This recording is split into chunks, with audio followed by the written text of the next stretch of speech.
உதிரப்போக்க ஈடுகட்டுற மாதிரி உளுந்துக்கார சட்னி பவுன் புட்ஸின் பாரம்பரிய முறையில குரு வைத்திய உணவே மருந்தாக செய்யறதுக்கு தேவையான பொருட்களை பார்க்கலாம் வாங்க. மரச்செக்கு நல்லெண்ணெய்ங்க, வரமிளகாய், குண்டு உளுந்து, பெரிய வெங்காயம், தக்காளி, சுக்கு பொடி, சாதாரண கல்லுப்பு இரும்பு கடாயில வறுத்தெடுத்ததுங்க.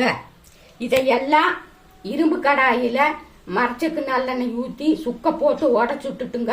வரமிளகாய் போட்டு நல்லா பந்தோட்டை வர்ற மாதிரி செஞ்சுட்டு உளுந்த போட்டு இந்த டயத்துல குண்டு உளுந்துக்கு பதிலாக கருப்பு உளுந்தும் பருப்பும் பயன்படுத்திக்கலாங்க. அது மூட்டு வலிக்கு நல்ல பலன் தருங்க.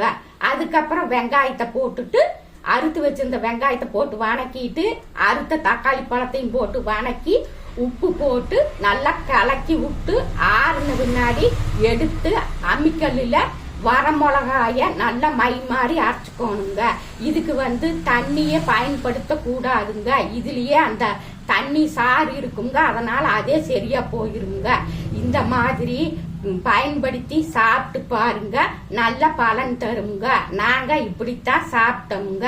அந்த 3 நாட்களுக்கு பெண்கள் இதை பயன்படுத்தினா இழந்த சக்திய மீட்டு கொடுக்குங்க.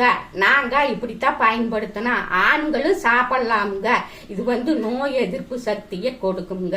இந்த மாதிரி குரு வைத்திய உணவே மருந்தாக பவுன் புட்ஸின் பாரம்பரிய முறையில குக்கிங் டிப்ஸும் ஹெல்த் டிப்ஸும் பியூட்டி டிப்ஸும் பவுனம்மா நான் அடுத்தடுத்து உங்களுக்கு சொல்லித்தர போறேனுங்க.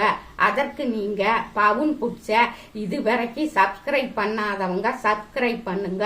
கூடவே வர்ற பெல் சிம்பிளை மறக்காம கிளிக் பண்ணுங்க.